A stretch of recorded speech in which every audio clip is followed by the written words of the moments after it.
Salut, c'est Mathieu, bienvenue dans cette nouvelle série Redécouverte et cette fois avec Mélanie on a voulu découvrir le voyage en van aménagé à travers l'Italie, la Croatie en passant par la Slovénie et la Bosnie. Monte avec nous pour suivre nos aventures, nos galères et surtout profiter des magnifiques paysages qu'on a traversés.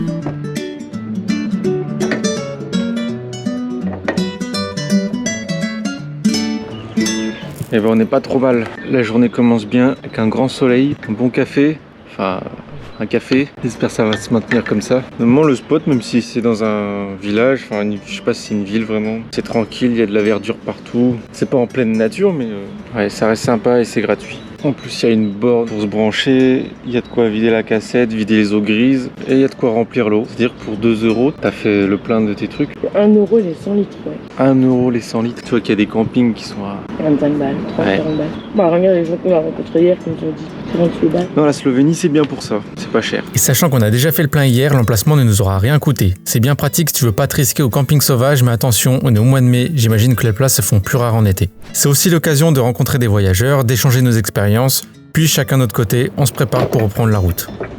C'est parti, direction Zagreb. On the route encore, on a trop de chance, il fait super beau. J'espère que ça va se maintenir. On peut partir tranquille, direction Zagreb. Je suis choqué en fait, on dormait à la frontière de la Croatie. On vient de faire 100 mètres et on a passé la frontière. On l'a pas vu venir. Donc ça y est, on est en Croatie.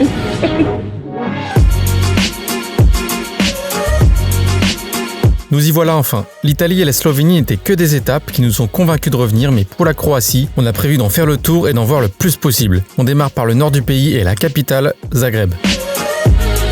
On s'est trouvé un parking là qui normalement est payant, sauf qu'aujourd'hui c'est férié à Zagreb et du coup c'est gratuit. Le soleil est toujours avec nous, c'est parfait. On a de la chance sur le coup là. Juste à côté de notre parking, il y a le jardin botanique de Zagreb et l'entrée c'est qu'à 2 €. Et puisque c'est sur notre chemin, ça aurait été dommage de pas le faire. Il est vraiment super sympa.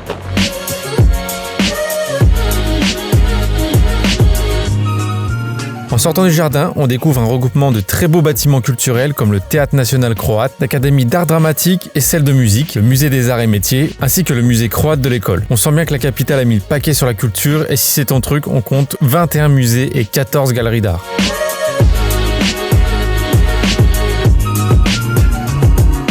Après ça, on traverse une bonne partie de la ville, bien moins charmante, que j'ai pas pris la peine de filmer. On se retrouve au resto avant de poursuivre notre visite. Jusque là c'est un peu déceptif. Ouais, en même temps on nous avait pas non plus hyper conseillé de venir à Zagreb, mais c'est quand même la capitale. Pour l'instant c'est pas très beau, on n'a pas encore fait le centre historique. Apparemment il se fait assez vite. On mange un morceau, on ira dans la ville haute qui a l'air un peu plus sympa. Pour ne rien arranger, on n'a pas pu profiter du marché de Dolac et ses parasols rouges puisque c'est férié, ni de la cathédrale de Zagreb, fermée pour restauration. On poursuit dans les rues de la ville haute jusqu'à la porte de pierre, vestige de la cité médiévale, puis vers l'église Saint-Marc de Zagreb et son toit composé de tuiles vernissées, représentant les armoiries de la ville et du blason de l'unification des royaumes de Croatie, Slavonie et de Dalmatie. Et on termine par le funiculaire de Zagreb qui n'est autre que le plus court du monde. Voilà.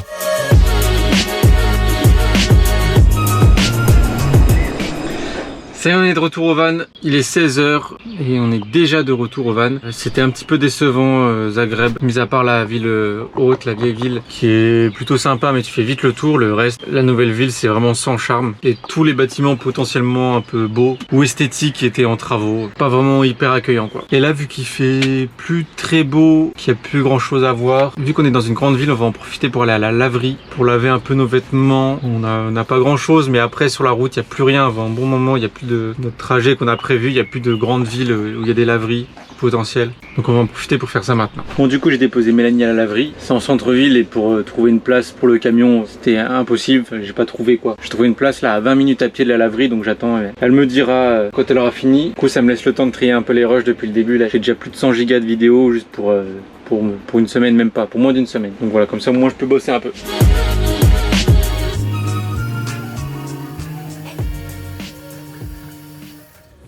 Allez, on va récupérer Mélanie.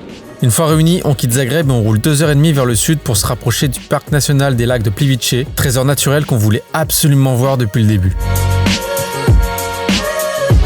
Sur le chemin, on longe Rastok, village à l'ambiance fantastique avec ses cascades qu'on prendra le temps de visiter le surlendemain parce que la journée touche à sa fin et maintenant qu'on est en Croatie, plus question de se dépêcher.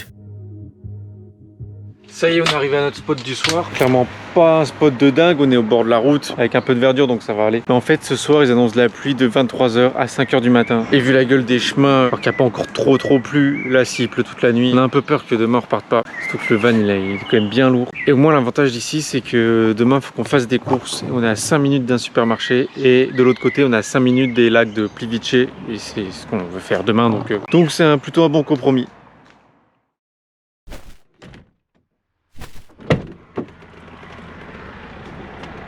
On vient de faire les courses, on a de quoi manger pour au moins une semaine. Maintenant direction les lacs de Plivice, à 5 minutes d'ici. On a retrouvé une bonne météo, ça promet d'être sympa.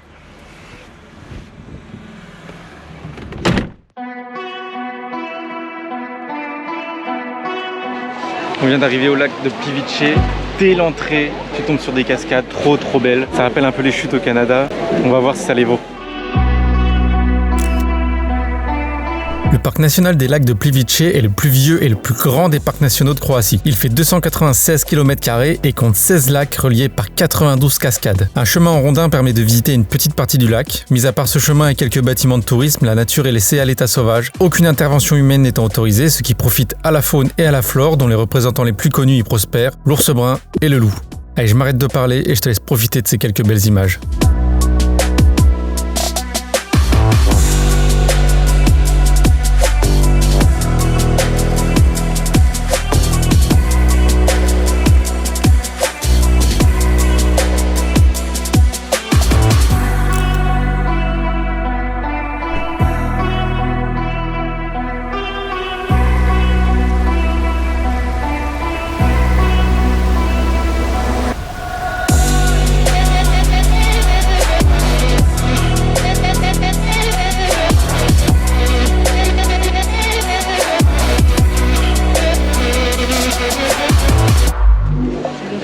C'est pas de pluie, heureusement on était prévoyant. Regarde, la météo ça fait que ça, il pleut, il fait beau, il fait pleu, il fait beau. Et en plus là on doit prendre un bateau et une queue, il y a au moins une heure de queue. Ouais, ça fait déjà 25 minutes là. Il y a peut-être une heure de queue pour prendre le bateau. Ouais, pour le coup il est compris dans le prix de l'entrée du parc, donc forcément tout le monde le prend. Et 100 personnes qui rentrent dans le bateau, donc ça, heureusement quoi. Ça c'est l'inconvénient, il n'y a qu'un chemin et c'est un des lieux les plus visités du pays, forcément à un moment ça coince. On attend sagement notre tour en contemplant le paysage, puis on embarque pour une traversée du plus grand lac du parc.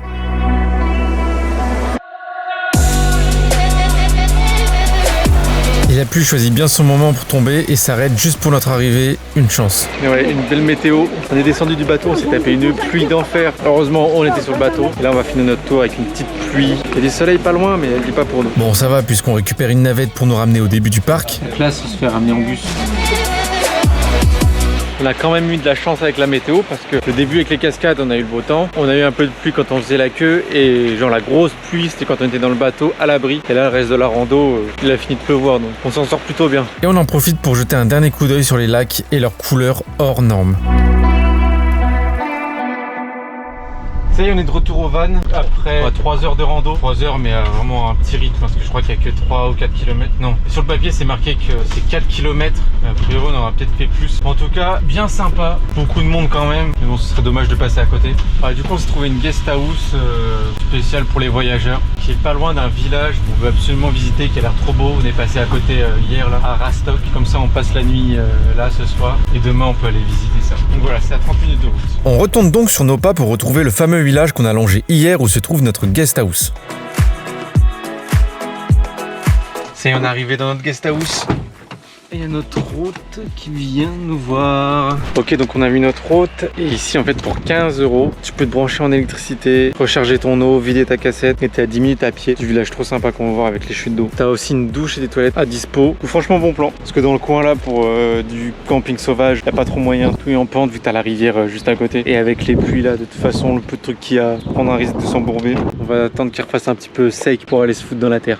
On prend nos marques, on rencontre nos voisins, des Allemands et des Français, et on en profite pour nettoyer un peu le van qui s'encrasse vite à force de rentrer et sortir avec nos chaussures. Regardez ce que notre hôte nous a ramené. Des petits beignets faits maison, trop gentils. On les a goûtés, ils sont excellents, hein. Oui, ils sont excellents.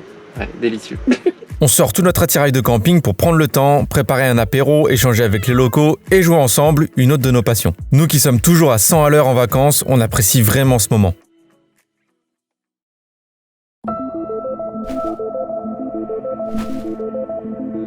Après une bonne nuit dans notre guest house, la Red House, on est juste à côté de Rastok, un des plus beaux villages du pays. Et on va aller voir ce que ça donne.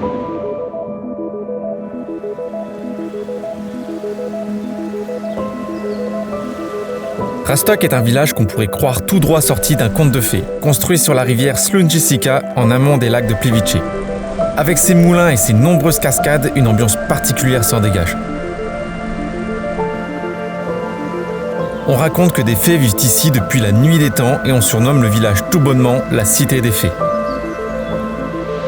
Petit point négatif, c'est qu'il y a une partie du village, en fait c'est un escalier qui mène en bas de la rivière et qui traverse la rivière, qui est payant à 5 € par personne. On n'est que dans un village, hein. Alors c'est peut-être pour lutter contre le surtourisme ou alors pour s'enrichir, mais c'est un peu moyen, sachant que si tu as envie, tu peux l'éviter. En gros là on est arrivé à un point, on a déjà fait ça, et là on prend un raccourci pour aller de l'autre côté. Donc si tu veux, tu refais dans l'autre sens. C'est pas indispensable, mais c'est un peu moyen pour un petit village aussi sympa. Mais bon, ça vaut le déplacement quand même.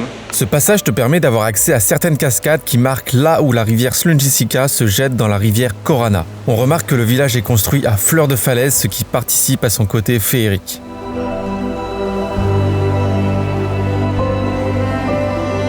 Ce petit passage nous permet de boucler le tour du village sans revenir sur nos pas.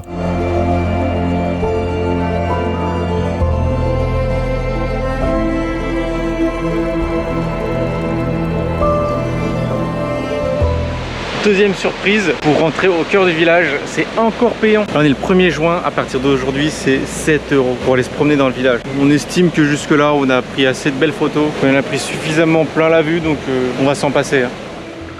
On est de retour au van là, on en profite pour faire le plein avant de partir. On vient de croiser 2 familles de vanlifers qui sont partis pour 7 mois. Une famille 6 mois et l'autre famille 7 mois. On a échangé un peu sur leur trip, ça a l'air vraiment trop cool. Ils se sont rencontrés aux 5 terres et du coup maintenant ils voyagent ensemble. Donc il y en a un qui vient depuis le Maroc, Espagne, Portugal, etc. Alors que l'autre partait pour l'Italie, je crois, ils se sont rencontrés en Italie. Ça donne trop envie de partir comme ça, sans date de retour ou sans date de retour proche quoi.